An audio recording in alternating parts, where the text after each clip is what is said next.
everybody, to our Up and Farm studio. We are thrilled to have with us today a wonderful guest named James Graham. He is working at Piney Woods right now, and I'm actually gonna let him introduce himself since he is sitting right here beside me. James, tell us a little bit about who you are and what you do. Um, like David said, my name's James Graham. I grew up here in Central Mississippi. I'm the farm manager at the Piney Woods School. I was an FFA and 4-H my entire life. My family had a small vegetable farm. I more or less say a garden, not so much farming, nothing large scale. I showed livestock growing up. Did 2 years at Hines Community College in Raymond, Mississippi, and now I'm the farm manager at the Piney Woods School. Wow, wow. So you grew up doing 4-H. Yes, sir. All right. So how did that influence you in your decision to become a farmer? I'll give you a little backstory. So, growing up, my mom said I was always smarter than I was supposed to be, I guess, kind of mischievous. She always said, "Oh, you'll be a lawyer or a doctor or something one day." And that was when I was younger. I grew up, joined 4-H, joined FFA, and I really found out what I was passionate about. And I came home probably my ninth or 10th grade year. I said, "Mom, I want to be a farmer." And it's an ongoing joke that me and her have because her expectations were a little different, but I found something I was passionate about at a young age, and it went from there.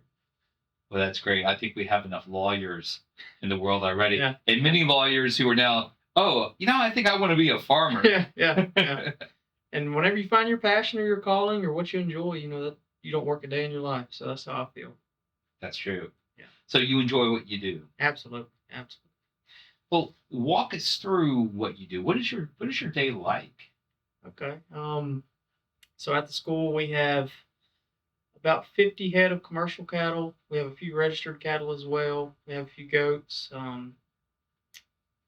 We just started a chicken operation.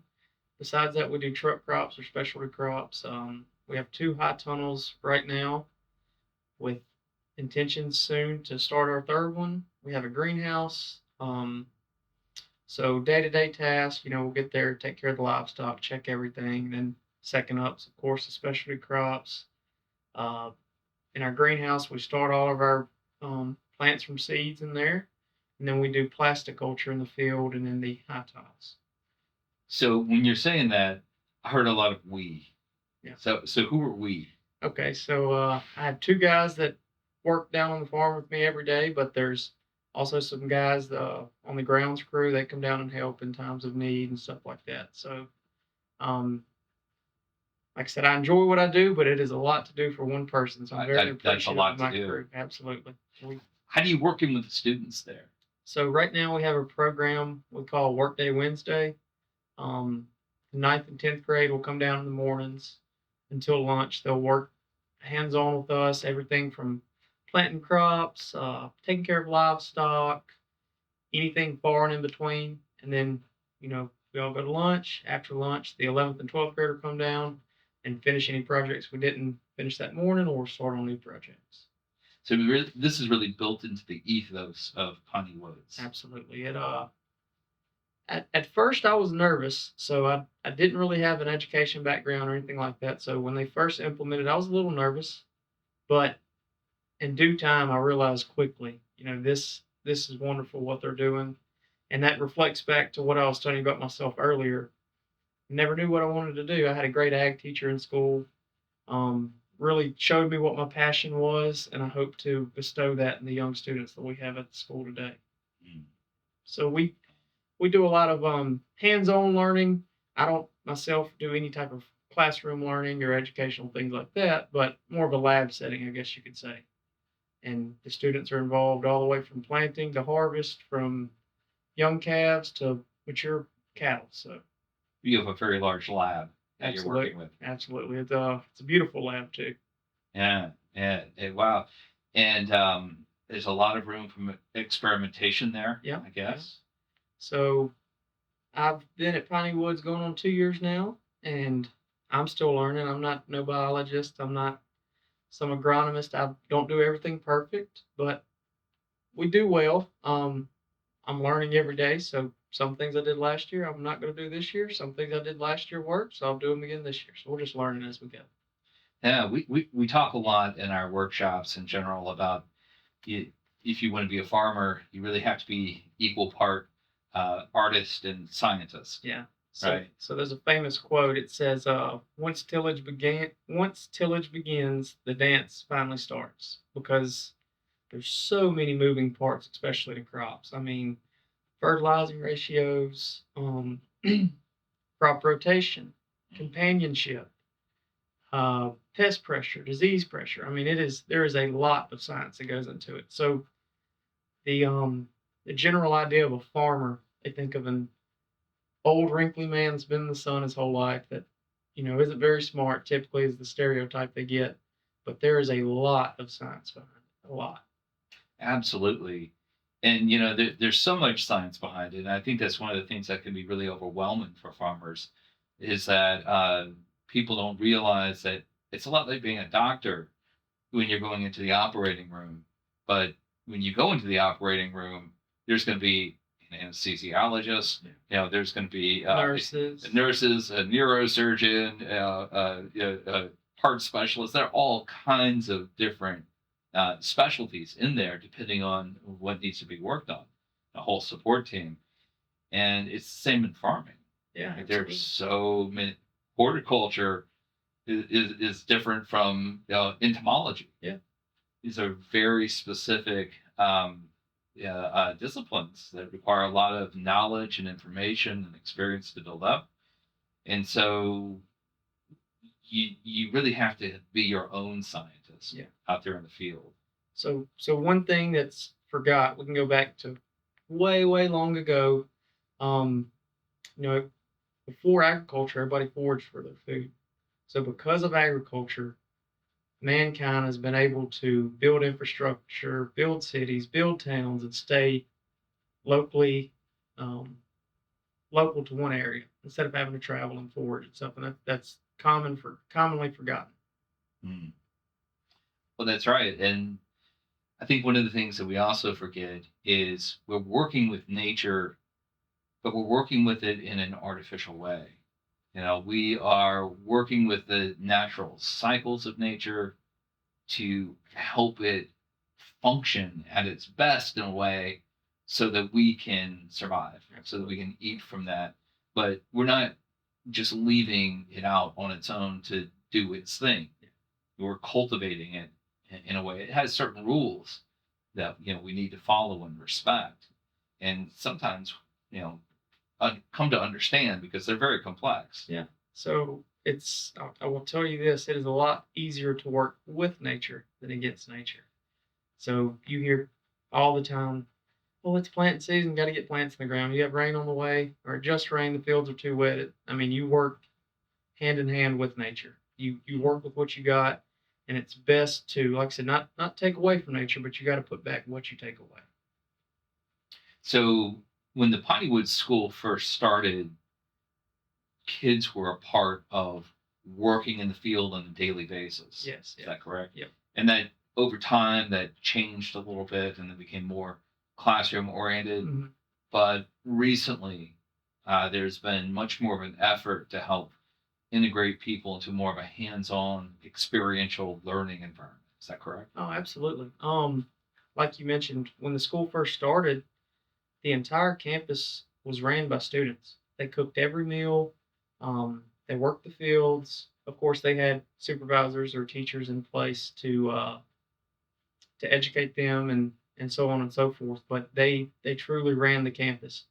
Somewhere in between there, it got a lot more focused on academics. But like you said, here recently in the past few years, they've been trying to implement the farm more in education. And um, one thing we do, most of the specialty crops we grow, if we do not sell them, they feed the cafeteria. Mm. So that's very cool. And the kids realize that, hey, all this hard work we're doing now, we get to enjoy it at lunch today, or so on and so forth. Talk about planning for that because you're planning for a market that Mhm. you're trying to sell it to the Mhm. public, and you're also using product that can go into the cafeteria Yeah. itself. So for you, what goes into the planning of those different products that need to come out? So one idea that we have been in the progress of doing is building a farmers market. We're on Highway 49, a little bit south of Jackson, Mississippi, about 30 miles south of Jackson, Mississippi. Want to get some road frontage farm stand there to make the farm marketable and sustainable and profitable. But with that in mind, we also want to focus on feeding the cafeteria as well, cut back on food costs. Mhm. Not only that, the cleanliness of the food we grow. Food you get at the grocery store, in my opinion, is nowhere near as delicious as the stuff you can grow on your own. Um, one one thing that we're going to implement this year, um, with the farmers market, of course, we want to sell the most presentable produce or vegetables or fruit, so on and so forth. But just because that cucumber's a little curved or that squash is a little scarring, it does not mean it's bad to eat. So instead of selling that to the consumer, that'll go to the cafeteria, and we'll eat that. Because Gotcha. we're not necessarily worried about presentation. We're just worried about getting full. So Right. It's more about the quality yeah, calories that you're getting there. Yeah. Well, so how do you start your planning process for a season? okay. What goes into that for you? So we implement a crop rotation program. Well, we try to do it to the best of our ability, and a lot of farmers don't have as much room that we have, like you said earlier. So I'm not saying this is the 100% exact way you have to do it, but like I mentioned, it's best to work with nature than against nature. We try to do a legume, leaf, fruit, and root program. So I'll break that down a little bit. Legumes fixate nitrogen into the soil. That's your beans and peas. So they don't really require much fertilization. Um, Pretty easy to keep. They're going to put the resources that the soil needs into the soil, so you don't have to add as much fertilizer down the road. We go with leaves after that. That's lettuce, greens, turnips, um, leeks, stuff like that, because they are very um, They're heavy yeah, feeders, they're right? they're heavy nitrogen feeders. That's the word I'm looking for. I Right. apologize. So Their leaves yep, require a lot, a lot of nitrogen, right? especially. So that's why it's best to plant them right after the legumes because they've done fixated the nitrogen and put that into the soil. The next is fruits. Um, the fruits require a lot of phosphorus, which the leafy plants do not need. So that'll be your tomatoes, your cucumbers, squash, etc. They like a lot of phosphorus, not so much nitrogen. So that's another part of it. And the last will be the roots. They're very potassium dependent. That's your carrots and your potatoes, stuff like that. So most people who farm or in agriculture know NPK on your fertilizer. That's nitrogen, phosphorus, and potassium. So we do that rotation after the legumes, like I said, of course. And not only does that help with soil fertility, um, it helps with compaction. So the carrots and stuff, they'll break up clay soil usually. Um, So when you bring in your roots afterwards, it's making sure that things get nice and aerated. Absolutely. So you're planting things that not just uptake nitrogen or leave nitrogen at different rate, but also things that have different root Yeah. levels. Yeah. Okay. So completely lost my train of thought. I'm sorry. No, that's okay. We'll get back to that. So when you're planning for this, I guess there's both the sense of creating organic matter for the soil Yeah. and nitrogen for the soil. How much of this is driven by soil health for you, and how much of it is driven by pure economics? So um, good crop rotation. I explain it as just good insurance. It's cheap insurance. If you have the room and the space, and you can rotate your crops like you need to, that's going to cut down on fertilizer costs. It's going to cut down on pesticides that you have to use because, for example, if I plant squash in the same place every year, there'll be squash beetles fixated to that area that I designated for the squash over years. But with It's almost like they know where to go. exactly. So with the rotation program in place, so like a squash beetle is not going to affect lettuce or something like that. So that's another benefit of crop rotation. Diseases. So like you said, your soil fertility, um, plants in the soil attract microorganisms, colonies of microorganisms. Some of them beneficial, some of them harmful. If you keep something in the same area over time, the good ones will be there, but there will be a large number of the bad ones as well. So the crop rotation again, that's another way to avoid that issue. So we're really talking about control over pests and diseases as a fundamental part of crop rotation as well. Okay.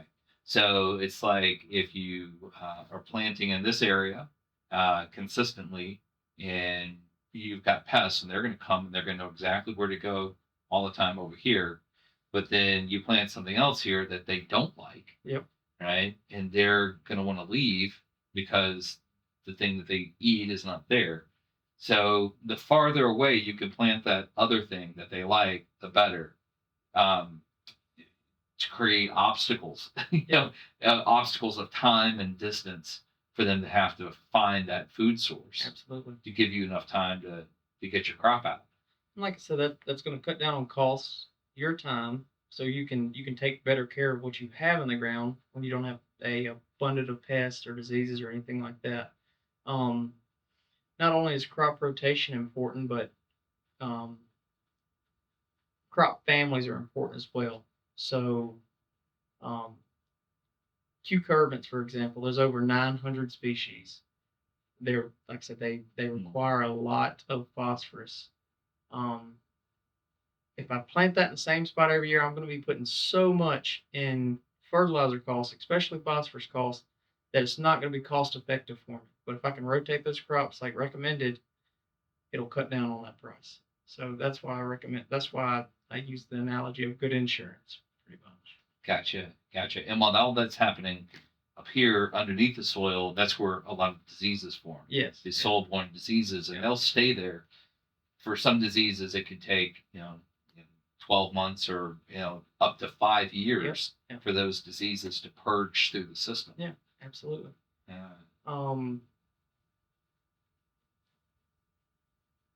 So what is it called? Powdery mildew. It travels from Florida to Maine every single year, traveling through the wind. It seriously travels through the wind from Florida to Maine every single year.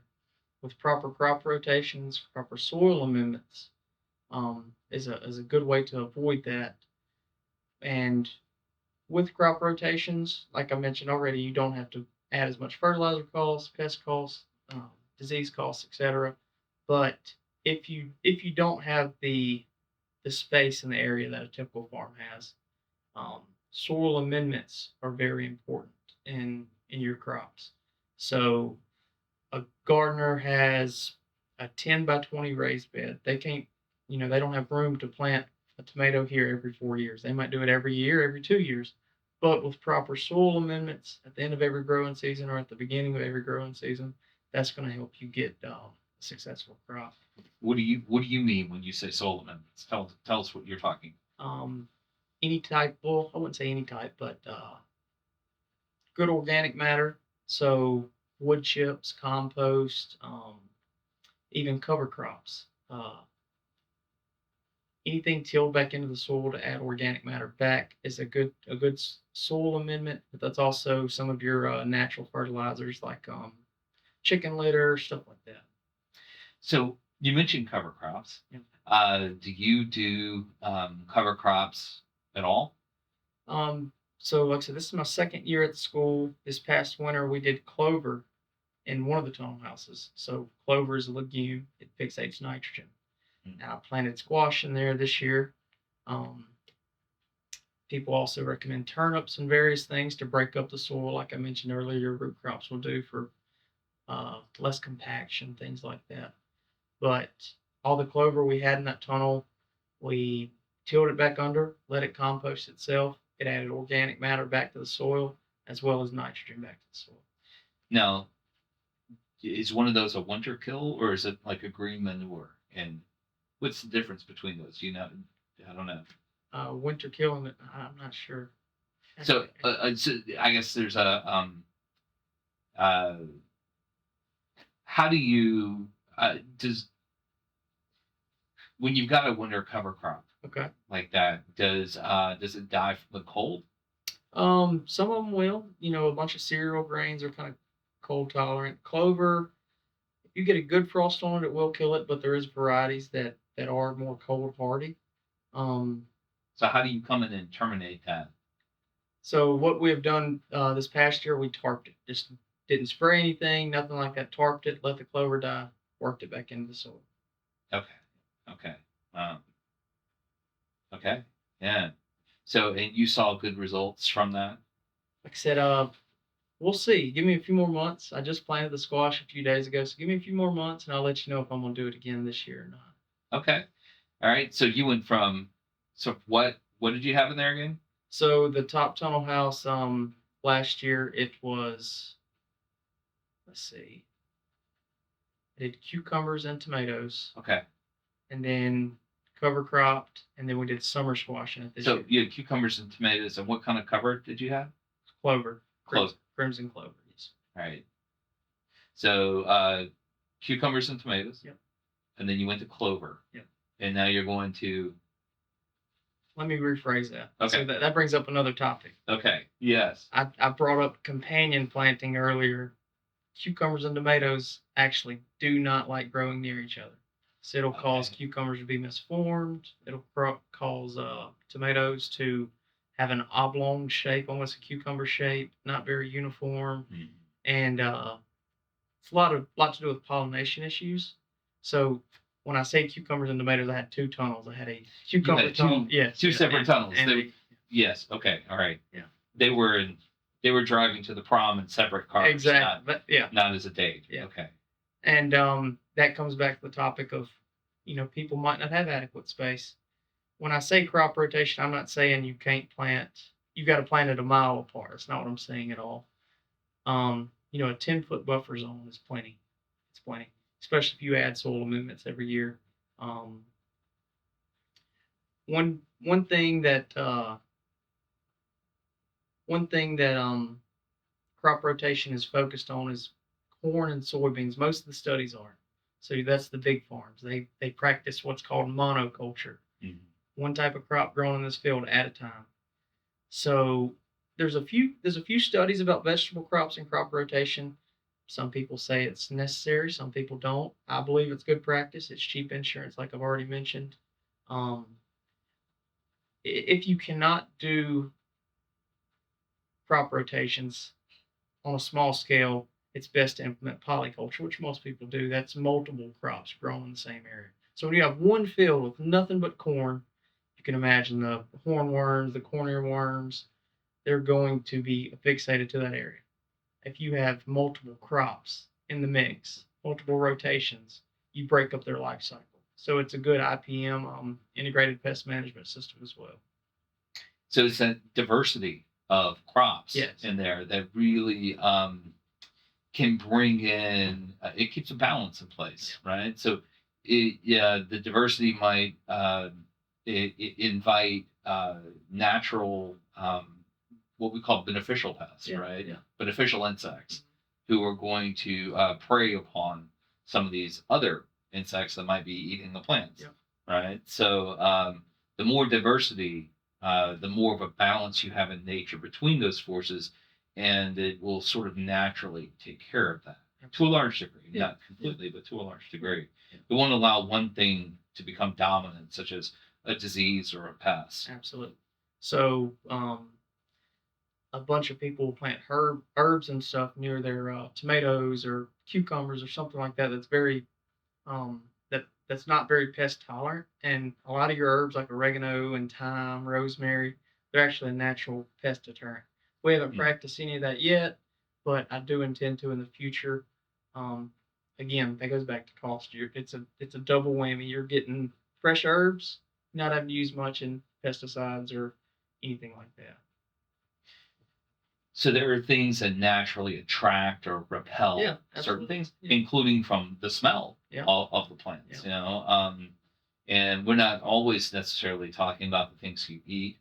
And when you talk about the poly growing idea, I think some people call this intercropping. Yeah, yeah. And yeah, so this is just a way to have a lot of diversity on the farm, even though you're growing tomatoes Mhm, and squash and mhm. lettuce and things like this. Um, this is and you're growing them in rows. Yeah, You have rows planted out there, but you're still doing this intercropping kind of practice. absolutely. So we have a field that's a little bit over an acre. I have designated areas. Okay, this is these rows right here where our tomatoes were last year. So we just move everything down. We have essentially we've broken it down into paddocks by row Mm. number. So we had 36 rows. We have 6 rows of 6. So these 6 rows of tomatoes this year. Next year it'll be the next 6, and then so on and so forth. And that if you do the math, that's almost every 6 years before that's planted back in the same place. Wow, that's really good. That gives plenty of time for the soil to purge diseases, Absolutely. from that area. Yeah. That's great. That's great. So, are there 6 different families that you're looking at then? Six. How do you break that up? So again, we typically try to do. We don't always get to do it, especially with only having 2 tunnels right now. Hopefully, with 4 in the future, we can implement it a little bit better. So on the first 6 rows this year, we have peas, which is a legume. Hmm. The next 6 rows are going to be leaves. We got some butter crunch lettuce started in trays in the greenhouse. Hopefully, That sounds yeah, delicious. hopefully we'll put them out. Hopefully next week we had a little chance of rain. We'll see if we miss it or not, but that'll be the determining factor on that. Next will be the fruits, the tomatoes, um, and then the last is going to be the roots, carrots or turnips, stuff like that. Gotcha. That sounds great. So, how are the students working with you on this part of it right now? So we have a pretty large greenhouse. We've been extensively planting seeds for the past few weeks. We're a little late this year. We have some stuff already in the field, like I mentioned earlier. So that's been a big priority that we've had the past few weeks. This week we've done everything from getting the tractor ready in service to working the field this week. Some of the old plastic from last year was still laying, so we got those pulled up, worked the soil to get ready for planting. Um, we stayed pretty busy with the kids. So, Gotcha. yeah. And I understand you have a pollinator system out there as well. You Yep. got some bees. Yeah. So that's actually a funny story I was going to tell you earlier. We was driving down the road to the farm this morning, and there was just a swarm. I mean, just a big ball of bees flying down the road. So we actually caught a new swarm today. We have one Really? hive active, and we actually just caught another one that was a wild hive. So we'll have 2 now. We have those stationed near the high tunnels Now, right now now, how did you catch it? with a swarm trap. So I'm not big on the bee game. I'm not really going to get into logistics, I guess. But I have a colleague that works on the farm with me. He's taken an interest to the bees. Um, we used there. He has a swarm trap. It's essentially a wooden box with a hole in it, and there's an oil called lemongrass oil, which is a natural attractant to bees. Something about it resembles the pheromones of other bees. So he coated the box inside of the box with that, left it there, and I mean, in maybe not even an hour, just the entire box was coated with bees. And once the queen and most of the workers got in there, he closed the hatch, left them in there. He went back to check after a while, made sure the queen was in there, and we started another hive that way. Wow, Yeah, wow, that's amazing. absolutely. It was a pretty eventful day. I'm not going to say we didn't get stung in the process or chased down the road, but it was quite entertaining. Did you get some photos or video of Yeah, it? I did. I did. Good, good. Please send those to us. Okay, I will. I will. Yeah. Yeah, it was a good time. Like I said, my colleague he had taken some interest to it. I don't know much about it. I've looked into it in the time being because they're very beneficial to our crops. But he told me that he seen the swarm, and I kind of was like, I don't know. That's probably gnats or something. I went up there to check, and sure enough, it was I was coming up the road and I seen the big swarm. Wow, that is really cool. Yeah. Last year we actually had a problem with pollinators in one of our high tunnels. So squash have a male and a female flower. Whenever you plant them early in the season, bees are kind of dormant. They don't. Most pollinators are dormant. They're not flying around much unless it's a real warm day or something like that. So with the high tunnel, essentially you're trying to get a little bit longer growing season. So we started our squash earlier, like we did this year. I always intend to, but the first crop or two of squash didn't pollinate effectively. So every morning when I got to the farm, I would have to take a Q-tip on every single plant and take the Q-tip, rub the male flower, and then pollinate the female flower myself. So getting Wow. getting some bees in the mix is definitely on my priority list because that I told you I enjoy what I do, but that right there it had its days. Yeah. That kind of veered it over into the work area Yeah, a little absolutely. bit. Yeah. Yeah. Wow. Yeah, I can see that. So this gets into just like the general kind of planning and discussion about not just the cash crop areas, the things you're growing, but looking at areas of your farm that may be susceptible to erosion. Yep. And other forces like that, that you will put filter strips or hedgerows or other things like that that will incorporate pollinators into them in the future. Hopefully, being able to do that in proximity to the high tunnels. Mm-hmm. So, from a profit standpoint, beside our upper tunnel on top of the hill, last week we actually planted a pollinator mix that we got from our seed company that we order from every year, and it's all kinds of wildflowers, milkweed, a bunch of native seeds that are already grow, but it's a concentrated area of it. So we planted that last week. Not only is that going to attract pollinators, and it's right there beside our high tunnel. So with the doors open on a warm day, of course, the bees are just naturally going to go in there, pollinate the squash, tomatoes, etc. But not only from that standpoint, from a profit standpoint, then you open up avenues of photography and venues and all that stuff. So it's a double whammy. It's a double sided sword. That's great. They're really for the creative. There really are a lot of opportunities to when you begin diversifying your farm, Absolutely, to look for different ways to make revenue and profit from so it's easy to think, okay, I'm going to plant these flowers for pollinators. But from a business standpoint, you take a step back and photography, for example, photographers pay to take pictures in these other farmers' fields and stuff. Why wouldn't you want to make your farm more profitable and implement something like that?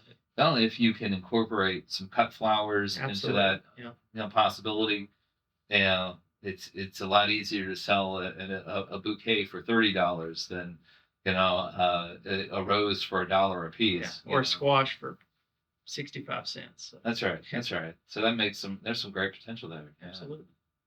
We try to do everything at the farm as sustainable and organic as possible. So all the pesticides we use are naturally derived.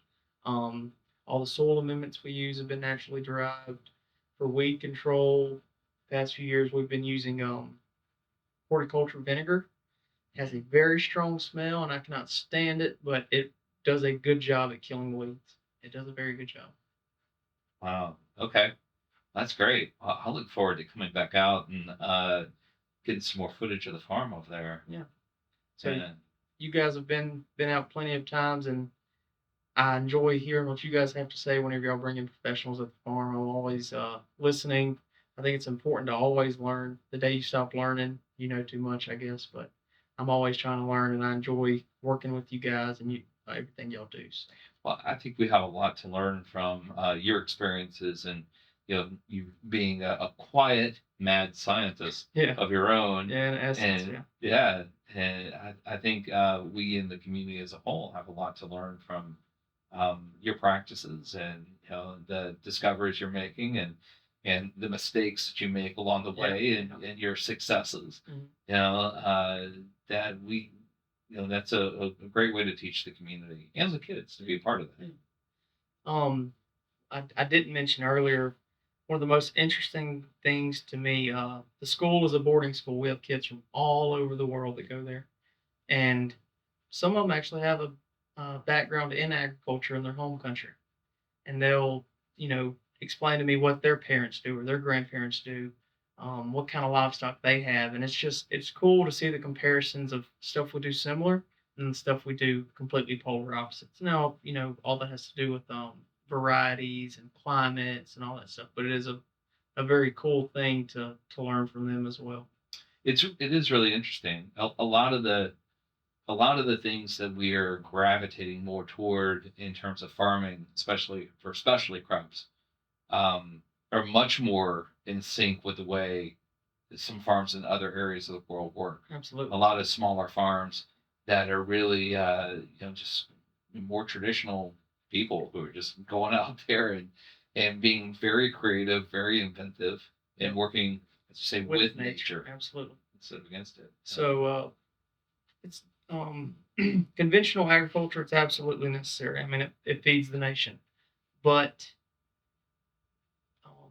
farmers, it's nice for them to look back and think of what these other countries are doing, like you said, and some of the infrastructure they've implemented. It works. So Costa Rica, they've been doing reforestation and still growing just as many crops, but they've been managing it to grow inside of these forests or inside of these remote areas without just clear cutting and heavy tillage and all that stuff. So that goes back to what I mentioned earlier. You can always learn.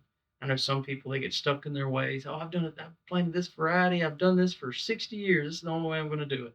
I intend to never be that way.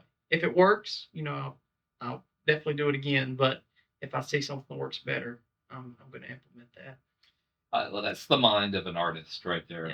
Yeah. It's that the day you stop enjoying it, the day you stop discovering, stop creating, that's the day you want to put it aside. Yeah. you know, it's a craft that you continue to develop. Yeah. But one of the things that I really appreciate from your perspective is your curiosity. Mhm. That's a got to be a big driver in this. Yeah, absolutely. So, like I mentioned, I'm always trying to learn. My wife actually, I go home every day, and my wife, she is full fledged in garden mode right now. She wants so many raised beds around the yard and this and that. I'm like, I do this for a living. It'd be nice just to come home and we do something else to get off the mind. Messing with her a little bit, but then halfway through it, I'm like, it's kind of nice to get to do it on my own scale as well. So, Yeah. and Yeah. me and her both, we constantly learning. I try to educate myself wherever I can. Um, she bounces ideas off me about our garden at home. I bounce ideas off her. So it's just it's a nice mix. Us working together. That's really, really fantastic. I can't wait to see 2, 3, 5, 10 years down the road what you've got going on. Yes, sir. Um, So I mentioned I've been there 2 years, and it needed a lot of work when I got there. I will say that, but you guys have noticed, a lot of people have noticed we've made steps in the right direction, and I'm excited as well. It just the stuff we've got done in 2 years, I can only imagine in 10 years. So yeah. I'm excited as well. Well, congratulations to you and to Piney Woods School. Doing some amazing work, and you're only just getting started. Yes, sir. Yeah. Yeah. But thank you for joining us here today. Oh, thank you for having And me. Yes, sir. yeah, absolutely. Look forward to everybody else getting to hear what you have to say and learning about you and your work at the Piney Woods School. Yes, sir. Thank you, James. So if you guys attend any workshops, I'll be there. Excellent. Excellent. Thank you all. Good. Good. That was great. Yeah. I was blank a couple times. No. We So also many have wheels the turning. magic of editing here too. We do. There's so much that goes into it. It's all in there somewhere, but you just got to get it out. These and there's so much. Yeah. There's so much information, so many things going through your head. Yeah. Trying to capture all that stuff. So actually, last night I was laying in bed and my wife said,